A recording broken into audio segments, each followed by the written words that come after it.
காம்பைரர் கேட்குறாரு, "இது என்னங்க இங்கிலாந்து இப்படி பண்றாங்க? அந்த இடத்துல வந்துட்டு ட்ராப் பண்ண விருப்பம் இல்லன்னு சொன்னதுக்கப்புறமாவும் புடிச்சு அவங்கள நோண்டி, ஒரு ஒரு சாதாரண பவுலர் என்னுடைய பவுலர் ஹாரி ப்ரூக்கையும் பென்டக்கட் வச்சு நான் பவுலிங் போட போறேன். அவங்களுக்கு அகெயின்ஸ்டாவா உனக்கு ஒரு டெஸ்ட் 100 வேணும் ஜடேஜா" அப்படின்னு கேட்டது. இதெல்லாம் வந்து ஒரு ஒரு நல்ல ஃப்ளேவர்லயே இல்லையேங்க. இதெல்லாம் என்னங்க இது? அப்படின்னு கேட்டதுக்கு சஞ்சய் மஞ்சுரேகர் சொல்றாரு, "கண்டிப்பா இது வந்து ஒத்துக்கவே முடியாது" அப்படின்லாம் பேசுறாரு. அப்ப ஜானத்தன் ட்ராட் கிட்ட கேட்குறாங்க. "என்ன ஜானத்தன் ட்ராட் உங்க இங்கிலாந்து பிளேயர்ஸ் இப்படி பண்றத பத்தி என்ன நினைக்கிறீங்க?" அப்படின்னு. என்ன சொல்ல முடியும் அவர்னால?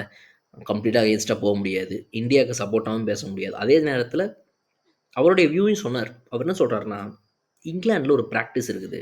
எங்களுடைய வே ஆஃப் கிரிக்கெட் நாங்க பிராட் அப் பண்ணதெல்லாம் எப்படின்னா, இந்த பெர்சனல் மைல்ஸ்டோன்ஸ்லாம் ஒதுக்கி வச்சுருவோம். நாங்க அதெல்லாம் கண்டுக்கவே மாட்டோம்.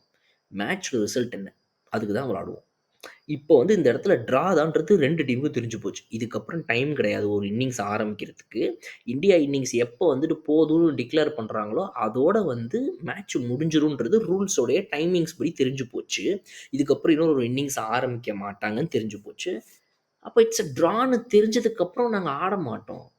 அது அது அப்படிதான். அது எங்களுடைய இங்கிலாந்து கிரிக்கெட் வழக்கம். நாங்க அதுலருந்து அப்படிதான். அது வந்து ஒருத்தன் 80ல இருக்கிறான், ஒருத்தன் 90ல இருக்கிறான். அதெல்லாம் நாங்க பார்க்க மாட்டோம்.